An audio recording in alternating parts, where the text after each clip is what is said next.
شروع اللہ کا نام لے کر جو بڑا مہربان نہایت رحم والا ہے۔ بڑی شان ہے اس ذات کی جس نے اپنے بندے پر حق و باطل کا فیصلہ کر دینے والی یہ کتاب نازل کی تاکہ وہ دنیا جہان کے لوگوں کو باخبر کرے۔ وہ ذات جو آسمانوں اور زمین کی بادشاہت کی تنہا مالک ہے اور جس نے نہ تو کوئی بیٹا بنایا ہے اور نہ اس کی بادشاہت میں کوئی شریک ہے، اور جس نے ہر چیز کو پیدا کر کے اس کو ایک نپت اللہ انداز عطا کیا، اور لوگوں نے اس سے چھوڑ کر ایسے خدا بنا رکھے ہیں جو کچھ پیدا نہیں کرتے بلکہ خود پیدا کیے جاتے ہیں، اور جن کا خود اپنے نقصان یا فائدے پر بھی کوئی بس نہیں چلتا، اور نہ کسی کا مرنا یا جینا ان کے اختیار میں ہے، نہ کسی کو دوبارہ زندہ کرنا۔ اور جن لوگوں نے کفر اپنا لیا ہے وہ کہتے ہیں کہ یہ قرآن تو کچھ بھی نہیں، بس ایک من گھڑت چیز ہے جو اس شخص نے گھڑ لی ہے، اور اس کام میں کچھ اور لوگ بھی اس کے مددگار بنے ہیں۔ اس طرح یہ بات کہہ کر یہ لوگ بڑے ظلم اور کھلے جھوٹ پر اتر آئے ہیں، اور کہتے ہیں کہ یہ تو پچھلے لوگوں کی لکھی ہوئی کہانیاں ہیں جو اس شخص نے لکھوائی ہیں، اور صبح و شام وہی اس کے سامنے پڑھ کر سنائی جاتی ہیں۔ کہہ دو کہ یہ کلام تو اس اللہ نے نازل کیا ہے جو ہر بھید کو پوری طرح جانتا ہے، آسمانوں میں بھی زمین میں بھی۔ بے شک وہ بہت بخشنے والا بڑا مہربان ہے۔ اور یہ کہتے ہیں کہ یہ کیسا رسول ہے جو کھانا بھی کھاتا ہے اور بازاروں میں بھی چلتا پھرتا ہے، اس کے پاس کوئی فرشتہ کیوں نہیں بھیجا گیا جو اس کے ساتھ رہ کر لوگوں کو ڈراتا،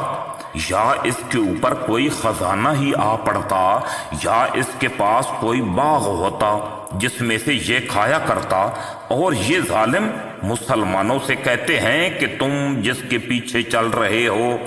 وہ اور کچھ نہیں، بس ایک شخص ہے جس پر جادو ہو گیا ہے۔ اے پیغمبر صلی اللہ علیہ وآلہ وسلم، دیکھو ان لوگوں نے تمہارے بارے میں کیسی کیسی باتیں بنائی ہیں، چنانچہ ایسے بھٹکے ہیں کہ راستے پر آنا ان کے بس سے باہر ہے۔ بڑی شان ہے اس اللہ کی جو اگر چاہے تو تمہیں ان سب سے کہیں بہتر چیز، یعنی ایک باغ کے بجائے بہت سے باغات دے دے جن کے نیچے نہریں بہتی ہوں، اور تمہیں بہت سے محلات کا مالک بنا دے۔ اصل حقیقت یہ ہے کہ ان لوگوں نے قیامت کی گھڑی کو جھٹلایا ہوا ہے، اور جو کوئی قیامت کی گھڑی کو جھٹلائے اس کے لیے ہم نے بھڑکتی ہوئی آگ تیار کر رکھی ہے۔ جب وہ ان کو دور سے دیکھے گی تو یہ لوگ اس کے بپھرنے اور پھنکارنے کی آوازیں سنیں گے،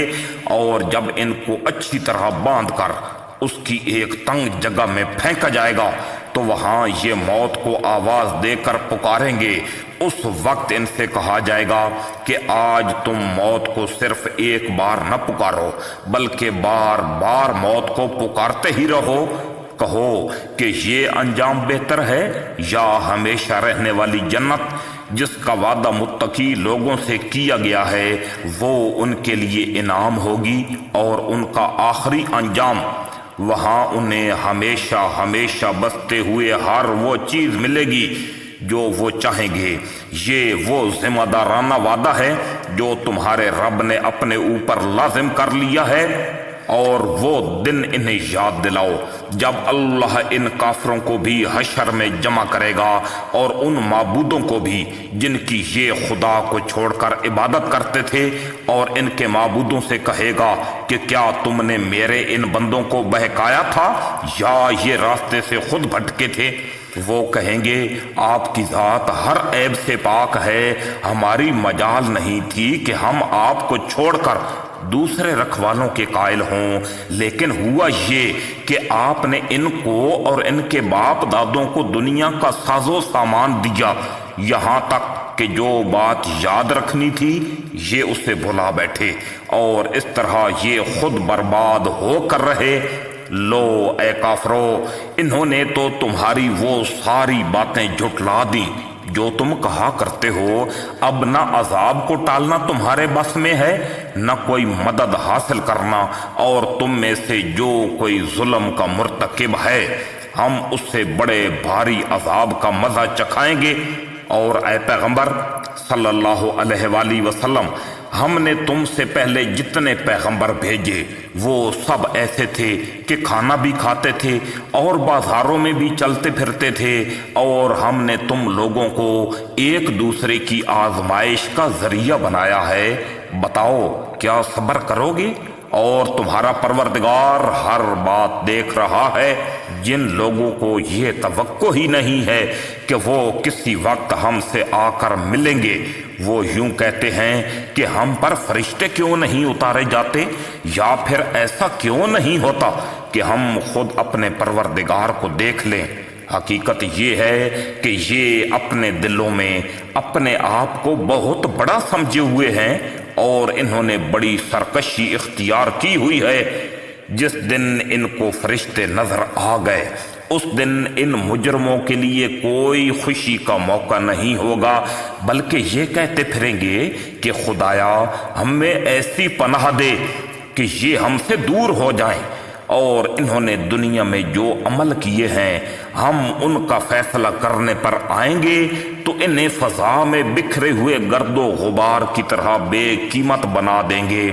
اس دن جنتی لوگ ہوں گے جن کا مستقر بھی بہترین ہوگا اور آرام گاہ بھی خوب ہوگی، اور جس دن آسمان پھٹ کر ایک بادل کو راہ دے دے گا اور فرشتے اس طرح اتارے جائیں گے کہ ان کا تار بندھ جائے گا۔ اس دن صحیح معنی میں بادشاہی خدائے رحمان کی ہوگی، اور وہ دن کافروں پر بڑا سخت ہوگا۔ اور جس دن ظالم انسان حسرت سے اپنے ہاتھوں کو کاٹ کھائے گا اور کہے گا کاش میں نے پیغمبر کی ہمراہی اختیار کر لی ہوتی، ہائے میری بربادی، کاش میں نے فلاں شخص کو دوست نہ بنایا ہوتا، میرے پاس نصیحت آ چکی تھی مگر اس دوست نے مجھے اس سے بھٹکا دیا۔ اور شیطان تو ہے ہی ایسا کہ وقت پڑنے پر انسان کو بے کس چھوڑ جاتا ہے۔ اور رسول صلی اللہ علیہ وآلہ وسلم کہیں گے کہ یا رب میری قوم اس قرآن کو بالکل چھوڑ بیٹھی تھی، اور ہم نے اسی طرح مجرم لوگوں کو ہر نبی کا دشمن بنایا ہے، اور تمہارا پروردگار ہدایت دینے اور مدد کرنے کے لیے کافی ہے۔ اور یہ کافر لوگ کہتے ہیں کہ ان پر سارا قرآن ایک ہی دفعہ کیوں نازل نہیں کر دیا گیا؟ اے پیغمبر صلی اللہ علیہ وآلہ وسلم، ہم نے ایسا اس لیے کیا ہے تاکہ اس کے ذریعے تمہارا دل مضبوط رکھیں، اور ہم نے اسے ٹھہر ٹھہر کر پڑھوایا ہے، اور جب کبھی یہ لوگ تمہارے پاس کوئی انوکھی بات لے کر آتے ہیں ہم تمہیں اس کا ٹھیک ٹھیک جواب اور زیادہ وضاحت کے ساتھ عطا کر دیتے ہیں۔ جن لوگوں کو گھیر کر منہ کے بل دوزخ کی طرف لے جایا جائے گا وہ بدترین مقام پر ہیں، اور ان کا راستہ بدترین گمراہی کا راستہ ہے۔ بے شک ہم نے موسیٰ علیہ السلام کو کتاب دی تھی اور ان کے ساتھ ان کے بھائی ہارون کو مددگار کے طور پر مقرر کیا تھا، چنانچہ ہم نے کہا تھا کہ تم دونوں ان لوگوں کے پاس جاؤ جنہوں نے ہماری نشانیوں کو جھٹلایا ہے۔ آخر نتیجہ یہ ہوا کہ ہم نے ان کو تباہ کر کے نیست و نابود کر دیا، اور نوح علیہ السلام کی قوم نے جب پیغمبروں کو جھٹلایا تو ہم نے انہیں غرق کر دیا اور ان کو لوگوں کے لیے عبرت کا سامان بنا دیا، اور ہم نے ان ظالموں کے لیے ایک دردناک عذاب تیار کر رکھا ہے۔ اسی طرح ہم نے عاد و سمود اور اصحاب الرس کو اور ان کے درمیان بہت سی نسلوں کو تباہ کیا، ان میں سے ہر ایک کو سمجھانے کے لیے ہم نے مثالیں دیں، اور جب وہ نہ مانے تو ہر ایک کو ہم نے پیس کر رکھ دیا، اور یہ کفار مکہ اس بستی سے ہو کر گزرتے رہے ہیں جس پر بری طرح پتھروں کی بارش برسائی گئی تھی۔ بھلا کیا یہ اس بستی کو دیکھتے نہیں رہے؟ پھر بھی انہیں عبرت نہیں ہوئی، بلکہ ان کے دل میں دوسری زندگی کا اندیشہ تک پیدا نہیں ہوا۔ اور اے پیغمبر صلی اللہ علیہ وآلہ وسلم، جب یہ لوگ تمہیں دیکھتے ہیں تو ان کا کوئی کام اس کے سوا نہیں ہوتا کہ یہ تمہارا مذاق بناتے ہیں کہ کیا یہی وہ صاحب ہیں جنہیں اللہ نے پیغمبر بنا کر بھیجا ہے؟ اگر ہم اپنے خداؤں کی عقیدت پر مضبوطی سے جمے نہ رہتے تو ان صاحب نے تو ہمیں ان سے بھٹکانے میں کوئی کسر نہیں چھوڑی تھی۔ جو لوگ یہ باتیں کہہ رہے ہیں، جب انہیں عذاب آنکھوں سے نظر آ جائے گا تب انہیں پتہ چلے گا کہ کون راستے سے بالکل بھٹکا ہوا تھا۔ بھلا بتاؤ، جس شخص نے اپنا خدا اپنی نفسانی خواہش کو بنا لیا ہو تو اے پیغمبر کیا تم اس کی ذمہ داری لے سکتے ہو؟ یا تمہارا خیال یہ ہے کہ ان میں سے اکثر لوگ سنتے یا سمجھتے ہیں؟ نہیں، ان کی مثال تو بس 4 پاؤں کے جانوروں کی سی ہے، بلکہ یہ ان سے بھی زیادہ راہ سے بھٹکے ہوئے ہیں۔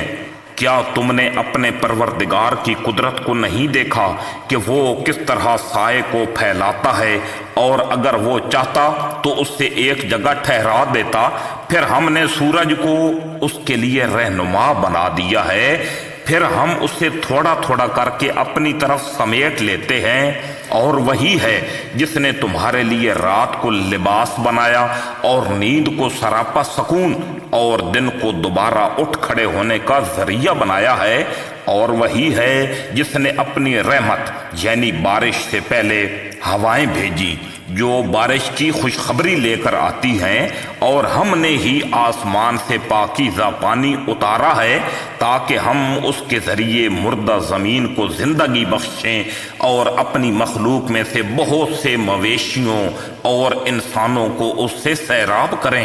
اور ہم نے لوگوں کے فائدے کے لیے اس پانی کی الٹ پھیر کر رکھی ہے تاکہ وہ سبق حاصل کریں، لیکن اکثر لوگ ناشکری کے سوا ہر بات سے انکاری ہیں۔ اور اگر ہم چاہتے تو ہر بستی میں ایک الگ الگ آگاہ کرنے والا پیغمبر بھیج دیتے، لیکن اے پیغمبر صلی اللہ علیہ وآلہ وسلم، تم ان کافروں کا کہنا نہ مانو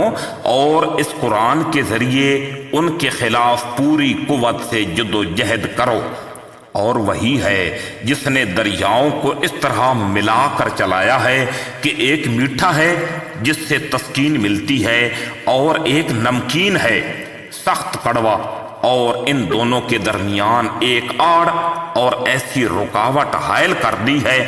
جس کو دونوں میں سے کوئی عبور نہیں کر سکتا۔ اور وہی ہے جس نے پانی سے انسان کو پیدا کیا، پھر اس کو نسبی اور سسرالی رشتے عطا کیے، اور تمہارا پروردگار بڑی قدرت والا ہے۔ اور یہ لوگ ہیں کہ اللہ کو چھوڑ کر ایسی چیزوں کی عبادت کر رہے ہیں جو نہ ان کو کوئی فائدہ پہنچاتی ہیں نہ نقصان، اور کافر انسان نے اپنے پروردگار ہی کی مخالفت پر کمر باندھ رکھی ہے۔ اور اے پیغمبر صلی اللہ علیہ وآلہ وسلم، ہم نے تمہیں کسی اور کام کے لیے نہیں بلکہ اس لیے بھیجا ہے کہ تم لوگوں کو خوشخبری دو اور خبردار کرو۔ کہہ دو کہ میں اس کام پر تم سے کوئی اجرت نہیں مانگتا۔ ہاں، جو شخص یہ چاہے کہ اپنے رب تک پہنچنے کا راستہ اختیار کر لے تو یہی میری اجرت ہے، اور تم اس ذات پر بھروسہ رکھو جو زندہ ہے، جسے کبھی موت نہیں آئے گی، اور اسی کی حمد کے ساتھ تسبیح کرتے رہو، اور وہ اپنے بندوں کے گناہوں کی خبر رکھنے کے لیے کافی ہے۔ وہ ذات جس نے 6 دن میں سارے آسمان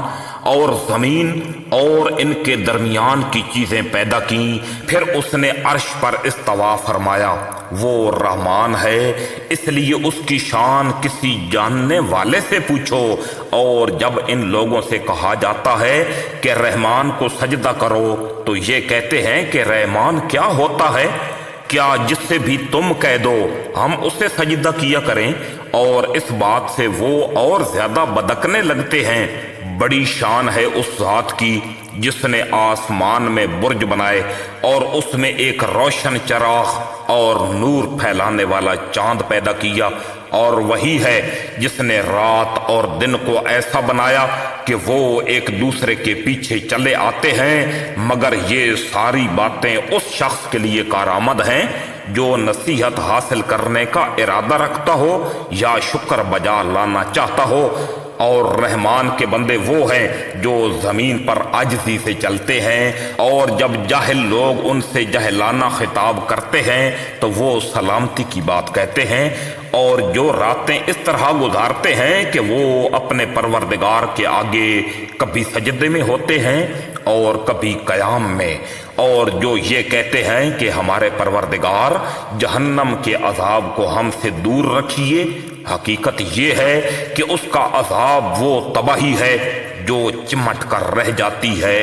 یقیناً وہ کسی کا مستقر اور قیام گاہ بننے کے لیے بدترین جگہ ہے۔ اور جو خرچ کرتے ہیں تو نہ فضول خرچی کرتے ہیں نہ تنگی کرتے ہیں، بلکہ ان کا طریقہ اس افراط و تفریط کے درمیان اعتدال کا طریقہ ہے، اور جو اللہ کے ساتھ کسی بھی دوسرے معبود کی عبادت نہیں کرتے، اور جس جان کو اللہ نے حرمت بخشی ہے اس سے ناحق قتل نہیں کرتے، اور نہ وہ زنا کرتے ہیں، اور جو شخص بھی یہ کام کرے گا اس سے اپنے گناہ کے وبال کا سامنا کرنا پڑے گا۔ قیامت کے دن اس کا عذاب بڑھا بڑھا کر دگنا کر دیا جائے گا، اور وہ ذلیل ہو کر اس عذاب میں ہمیشہ ہمیشہ رہے گا۔ ہاں، مگر جو کوئی توبہ کر لے، ایمان لے آئے اور نیک عمل کرے تو اللہ ایسے لوگوں کی برائیوں کو نیکیوں میں تبدیل کر دے گا، اور اللہ بہت بخشنے والا بڑا مہربان ہے۔ اور جو کوئی توبہ کرتا اور نیک عمل کرتا ہے تو وہ در حقیقت اللہ کی طرف ٹھیک ٹھیک لوٹ آتا ہے۔ اور رحمان کے بندے وہ ہیں جو ناحق کاموں میں شامل نہیں ہوتے، اور جب کسی لغو چیز کے پاس سے گزرتے ہیں تو وقار کے ساتھ گزر جاتے ہیں، اور جب انہیں اپنے رب کی آیات کے ذریعے نصیحت کی جاتی ہے تو وہ ان پر بہرے اور اندھے بن کر نہیں گرتے، اور جو دعا کرتے ہوئے کہتے ہیں کہ ہمارے پروردگار ہم میں اپنی بیوی بچوں سے آنکھوں کی ٹھنڈک عطا فرما اور ہمیں پرہیزگاروں کا سربراہ بنا دے، یہ لوگ ہیں جنہیں ان کے صبر کے بدلے جنت کے بالا خانے عطا ہوں گے، اور وہاں دعاؤں اور سلام سے ان کا استقبال کیا جائے گا، وہ وہاں ہمیشہ زندہ رہیں گے۔ کسی کا مستقر اور قیام گاہ بننے کے لیے وہ بہترین جگہ ہے۔ اے پیغمبر صلی اللہ علیہ وآلہ وسلم، لوگوں سے کہہ دو کہ میرے پروردگار کو تمہاری ذرا بھی پرواہ نہ ہوتی اگر تم اس کو نہ پکارتے۔ اب جب کہ اے کافرو تم نے حق کو جھٹلا دیا ہے تو یہ جھٹلانا تمہارے گلے پڑ کر رہے گا۔